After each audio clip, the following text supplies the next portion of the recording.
Not before time.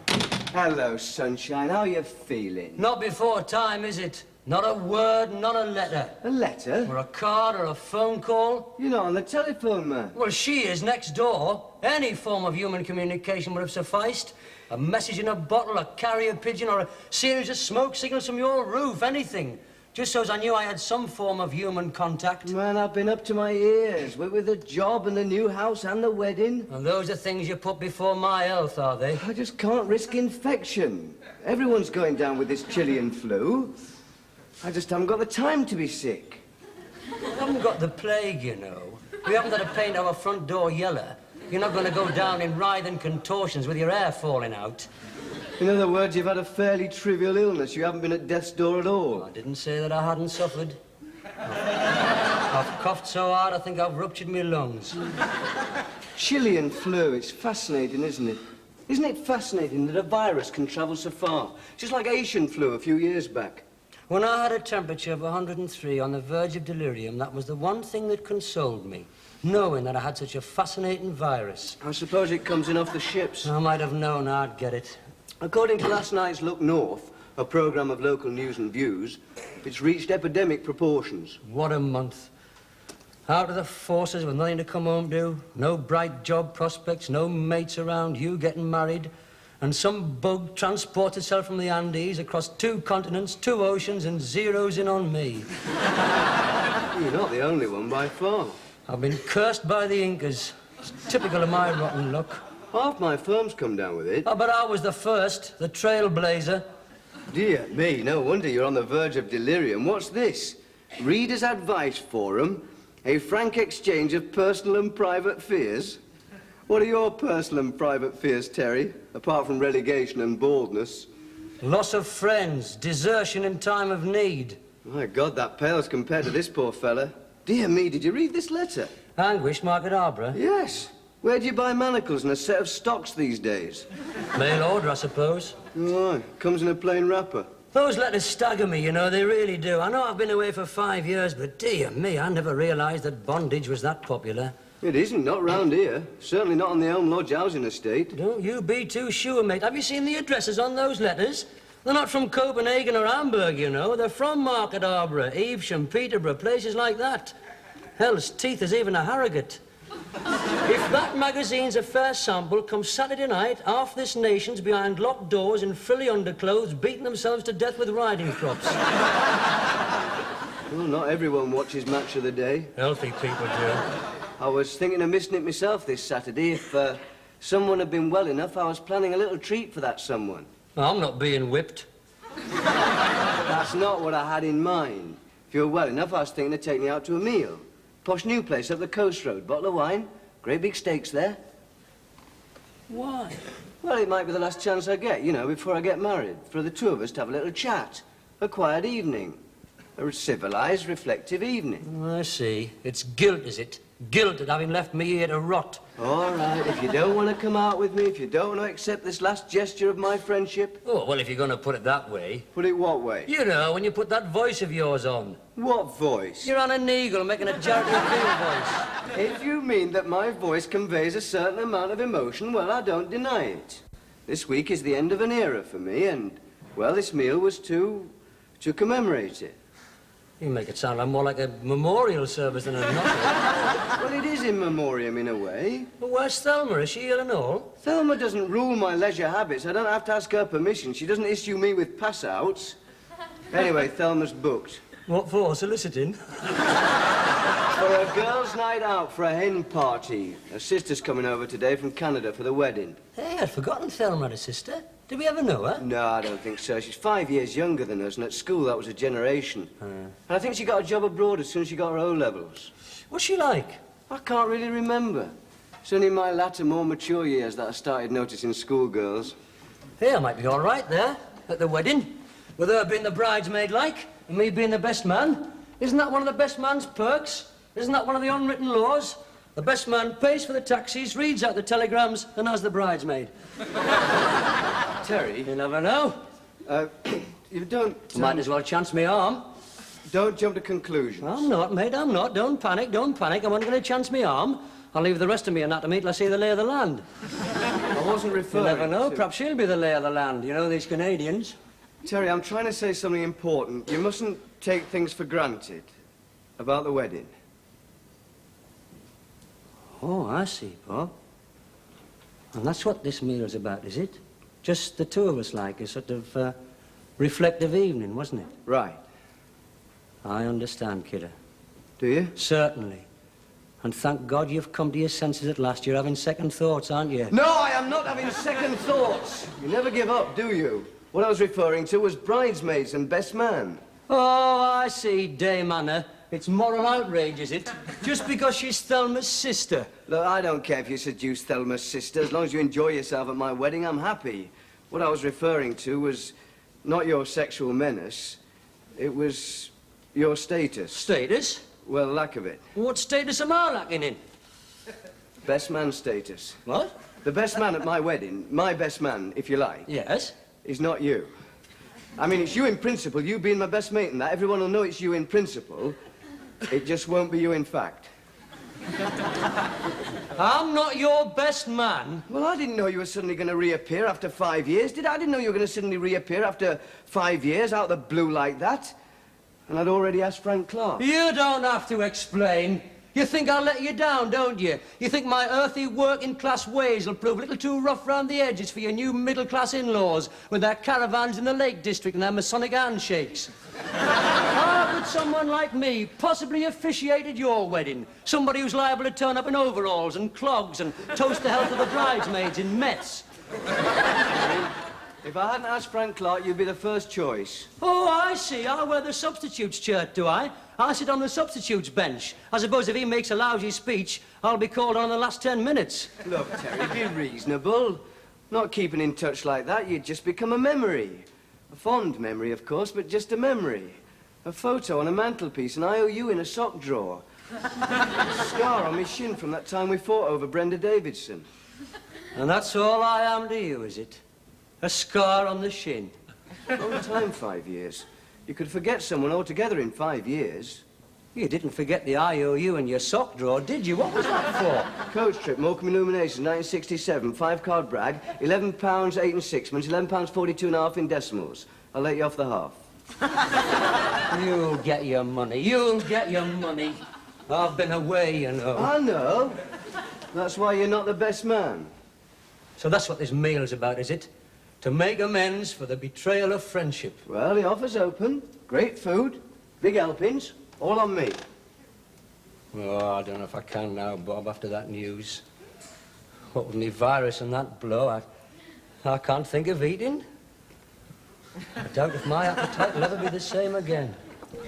I'll have the prawn cocktail, fillet steak well done, chips, onion rings, mushrooms, grilled tomatoes, and sprouts. And can we have some more bread while you're at it? Certainly, sir. How's the melon? Oh, it's lovely, sir. Fine. Then the entrecote, please, medium rare. Some vegetables for you, sir? No, thank you. Just a green salad, tossed. And, no potatoes. And would you open the wine now so it could breathe? Of course. Thank you, sir. Thank you, sir. What's the matter with you? Green salad, no chips. Like to watch the carbohydrates? Oh, dear. Well, I must say this is very nice, Bob. Very nice indeed. Cheers. Cheers. I'm glad you were able to make such a miracle recovery in the last 24 hours. Well, that's the thing with these foreign diseases. No, but it's amazing, isn't it? When I asked you to help me lay a new carpet in the new house this afternoon, you'd lost the use of both legs and your sight was failing. Today's wonder drugs?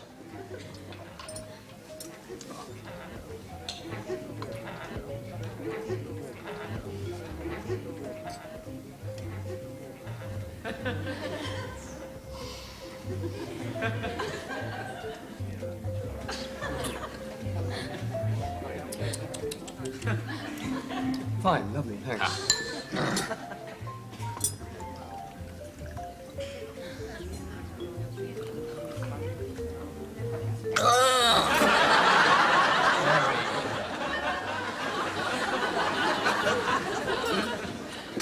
No hard feelings then, kidder. Best man. It hurt, Bob. I can't say it didn't. I mean, who's been closest to you over the years? Not even your mother, never mind Frank Clarke. When you first went out into the world, your first date mixed infants, it was as long ago as that when we met, you know. I know, I remember, even though we're only 5. The teacher said to me, there's your desk, there are your crayons. Put your hand up if you want to be excused. Playtime's at 10 o'clock and don't talk to that Terry Collier. Yeah, that Miss Ironmarsh always did have it in for me. It's amazing how character shows at such an early age. Even at 5, you were trouble. A hazard to other children. Don't talk to Terry Collier, that was like our school motto. I was your first friend. I was the first person who stole your tricycle pump, the first person who split your head open with a brick. Frank Clarke can't claim things like that in his wedding speech. He can't recall colourful anecdotes from the past. I don't think many colourful anecdotes from our past are fit to go into a wedding speech. Frank Clarke didn't sacrifice 5 years of his life for you. Oh, God, we're back to that, are we? Yes, we are, mate. 5 years of sweat and toil. And pain. One day we're going to hear about that thigh of yours, that famous war wound. Not from my lips, you won't. You told us that apart from getting married in Germany, the most memorable thing that happened to you in the army was getting tattooed on your left buttock. So what happened? Did the needle slip? That waiter never did bring that bread. Is your friend all right, sir? Oh, yes, he was cursed by the Incas, you see. And during the full moon, he loses the use of his left leg. I see, sir.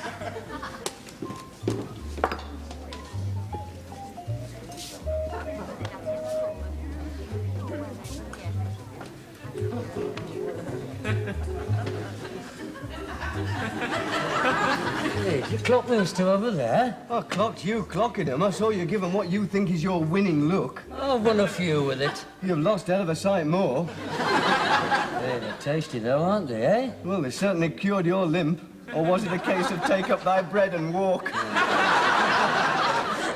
Well, what I would like to know is, what are they doing here alone? I mean, in a place like this? They're just two nice girls having dinner together. It does happen, you know. Even before women's lib, it was possible to see unescorted females in public places. On a Saturday night? Spare? They're up to no good. You've got some bigoted sexual ideas. Widows are desperate for it. Women without handbags are depraved. Negroes are more virile. A few years back, any fella that played tennis was a puff in your book. Whoops. Yeah, but a few years back, we wouldn't have been letting the minutes tick by like this. Shall we ask them over? No, certainly not. Well, just ask them to join us. They can pay for themselves. No. I'm not out on the pull. It's supposed to be the end of an era, isn't it? That's what this meal's supposed to be about. Yeah, I suppose so. A few years back, they wouldn't have stood a chance, would they? A few years back? No. I mean, we weren't half bad, admitted. We didn't half put it about. Oh, I won't argue about that. We were deadly. No woman was safe. We were a team. A terrible two. A dynamic duo. Twin strikers. Yeah, Chivers and Hurst. Lee and Bell. Yeah, what was the best season? Oh, 1965, definitely. It was a vintage year. It was a very good year for blue-eyed girls. Blue-eyed, green-eyed, cross-eyed, we took all the... A string of victories. We were the champions. Champions of the Roxy Ballroom and the Marimba Coffee Bar. We were the champions. Oh. Gracias, amigo. Thank you very much. Excuse me, please. Thank you. 1965. Did you really have a string of victories? What? Well, I mean, I know we took a lot of girls out that year, but did you really have any complete, total, knockout, all-the-way victories? Well, if you're going to put it that way, Yes, I am. I am putting it that way. Be honest. complete victories. Complete. All the way, like. All the way. Honestly. No. I thought as much. What about you? I once got to extra time with Dorothy Armisen, but... Yeah, you never cracked that defense. I was just thinking. What? A whole season. We must have been the only twin strikers that never scored.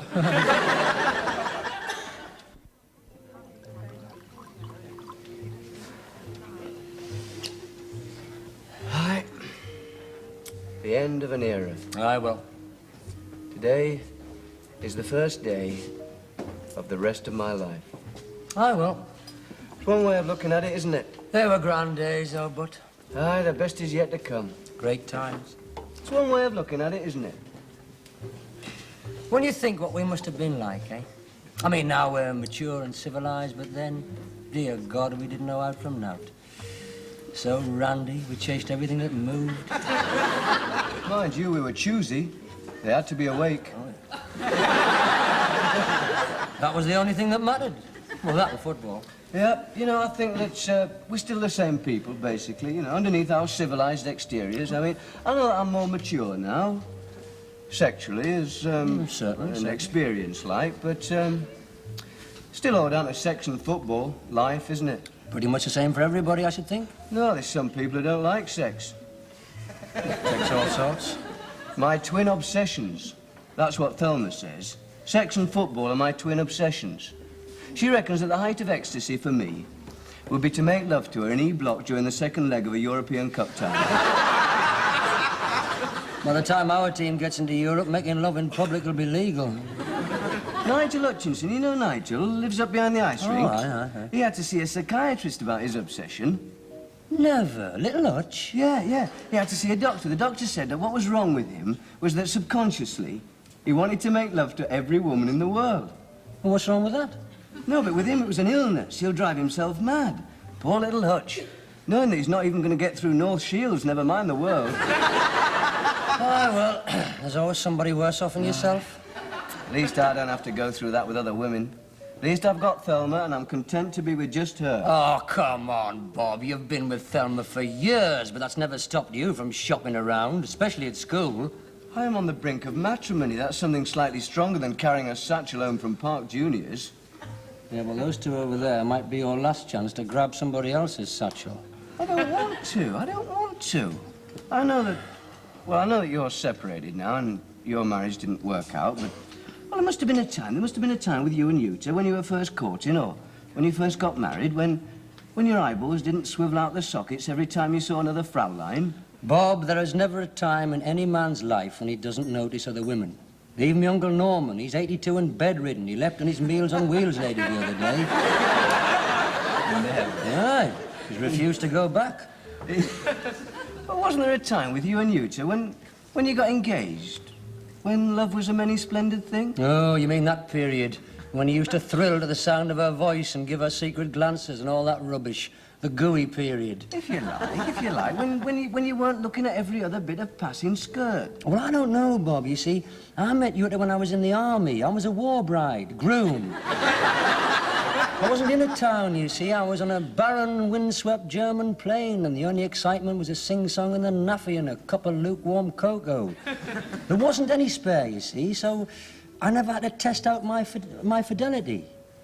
I don't know, I'd gone on over here, running the sexual gauntlet of the permissive society. Well, I've managed. Well, yes, but I mean, that's probably because you're saturated with sex. You're only marrying Thelma because you're ready to limp into retirement. I'm aware of other women, you know. I'm aware of other women. I have to drive every morning past the Ministry of Pensions. You're not telling me all those thousands of teenage typists aren't a navigational hazard. But a mature person doesn't forget his responsibilities as a fiancé and a road user. So how come last Tuesday you ran into the back of a laundry van? Clutch slipped. Well, watch your brandy doesn't slip while you're clocking them two over there. I am not clocking those two over there. I am not clocking them. I'm aware that they're there. I'm vaguely aware that one of them's pretty. Which one? The one with the dark hair and the black dress and the pretty eyes and that cute way of wrinkling up her nose when she laughs. Oh, I see. It was just a vague impression, was it? Yes, but compared to Thelma, well, how could I? You'll find someone yourself one day and you'll realise how wonderful it is to have found life's partner. It's not Bob and Terry anymore, you know. It's Bob and Thelma and their friend Terry.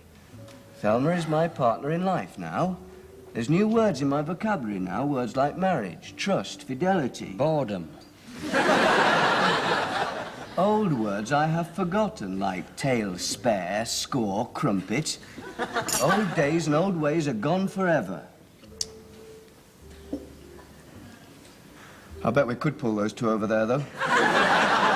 Those days are over, you've just said. I just bet we could, that's all. I bet we could. What are they doing here, eh? Alone in a place like this, a few years back? Bob, we're entering into another era, remember? You've told me so at least 10 times tonight. I bet we could pull those two bits of spare and score. Your vocabulary's coming back. I fancy that dark one. Actually, I fancy both of them. My God, you've got Hutchinson's disease. I wonder. I just wonder, don't you? I just wonder if the old technique's still there, the old magic. Waiter, watch this. I've learned a trick or two. Waiter, I wonder if you'd do me a favour. I wonder if you'd ask the two ladies in the corner if you'd say that we think we recognise them from somewhere, and if they don't think we're being too forward, perhaps they'd care to join us for coffee and liqueurs. Yes, sir. Thank you. Bloody hell, that was good. A few years back, we'd have just stopped at that table on the way to the lab and said, "Do you fancy a jar?" A few years back, it would have been a few jars and nothing. They've got the message, they've got the message. Down, boy, down. Hold it back. Well, just remember, this is your fault. It was your idea. I can handle it. I always could. Yeah, well, if they turn out to be touring American heiresses on the lookout for bits of northern rough and whip us two back off to the States and set us up in mansions in Palm Springs or Hawaii with yachts and hovercrafts, it wasn't my fault. They're coming over. They're only coming over. This could be the night the twin strikers find their feet. Or lose their heads. I knew we could do it. The old magic's still there. Oh, hello. How do you do? Would you care to... Just park it, Thank you. I hope you don't think that we were being too, Gracias. no. You see, it was just that, we thought that we knew you from somewhere. Oh. Yes, I'm Bob, and this is Terry. I'm Norma. And I'm Susan. Norma, Susan. Susan. Thought they looked familiar. Yes, you've never been to Palm Springs, have you, or Hawaii? Park Secondary Modern. Pardon? Park Secondary Modern, that's where you know us from. But you wouldn't remember us. You were in the seniors when we were in the juniors. You remember us from then? Bob Ferris and Terry Collier? Of course we do. You're the one the teachers warned us about. And don't talk about Terry Collier. Yeah. Not that you would have talked to us. Not you two. Really? Well, we couldn't have had a look in. Not with you two. Oh, really? You were just objects of desire. Figures to idolise. Oh, young girls' fantasies. Glimpse through rings. So near yet so far. Isn't it lucky we met? Well, I hope you don't think we let you pick us up. No. But we had to take a chance of meeting you in the flesh. You were legends in your own lifetime at Park Juniors. Well, I hope we're not going to let these two young ladies down, Robert. It's not easy being a living legend, you know. I think you've lost weight since those days. Oh, yes, he watches his carbohydrates. Oh, but you're just the same. You always were. Wiry. Would the girls like a drink, Bob? The bar's closed. Pardon? It's too late for a drink. The bar's closed. What a shame. No, it isn't. Yes, it is. If we want a drink, we'll have to go on somewhere. Oh, I see, yes. Goodness me, the bar's shut. What a pity. Well, we'll have to go on somewhere. Well, where were you thinking of going? Yes. Yes. That's a good question. We could go back to my house. You see, I have this house where we could go back to. We could go back to my house, which would be a good place to go back to. I'll tell you what, Bob. Why don't we go back to your house? Yes, why not? We could play a few records and have a few drinks. What a good idea. Go back to your place, have a few records, play a few drinks. Well, I think that might not be a very good idea. Why? It might be indiscreet. Something you'll regret in the morning. I won't. I promise you I won't. I won't either. Oh, well, I think it's a bad idea. Why? Please, why? Because you're marrying my sister next week. I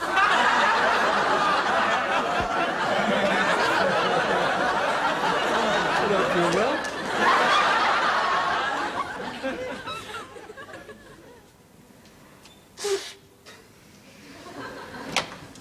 Terry's come to see you, Bob. Oh, not before time.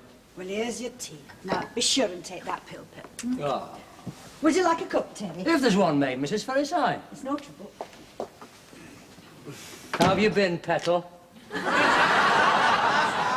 I have been at death's door. No, you haven't. Your mum says your temperature's never been above 101. That bug's losing its power. Poor little bug. Couldn't take the northeastern climate. Even now, it's winging its way back to the foothills of the Andes. Knackered. It's fascinating, though, isn't it, eh? How a little virus can travel that far. It's fascinating how long it's taken you to get here. 3 days I've lain here. Hasn't Thelma been round? No, she had a touch of it herself. That's why she didn't go out with the girls the other night. Oh, I see. You sure it wasn't because of the other night she hasn't been round? She doesn't know about that. Susan didn't let on. Oh, didn't she? Don't sound so sorry. Well, don't get at me, mate. It was you that leapt in there. I tried to hold you back. And what came over you? That wine went straight to your loins. Well, obviously I wasn't myself. Obviously that bug was still in my system. Obviously I was delirious. Obviously. Here, I brought you this month's. It's spreading. Works up, painting, North Berwick. And that place is just full of Edinburgh widows. I want to ask you something. Anguished Market Arbour's back, even more anguished. He's lost the key to his stocks. I want to ask you something important. And what about that, eh? Eh? Mall of the month.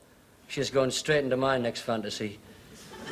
If you'd come round earlier, I was going to ask you something important. Ask away, little paleface.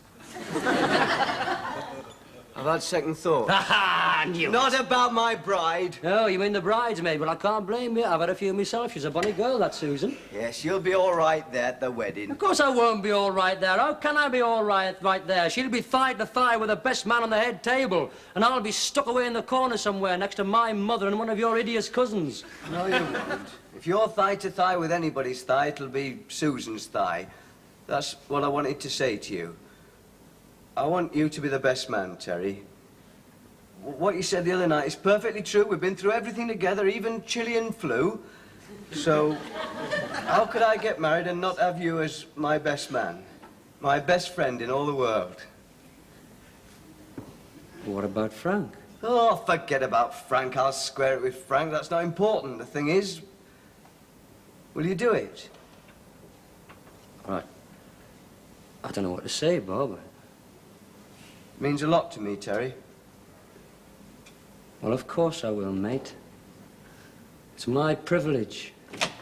Here's your tea, Terry. Thank you, Mrs. Ferris. I shouldn't get too close if I were you. You don't want to get reinfected. I'd risk that. For a friend. You know, everyone's going down it. Isn't it awful about poor Frank Clarke? He's developed complications. He's going to have to miss the wedding and everything.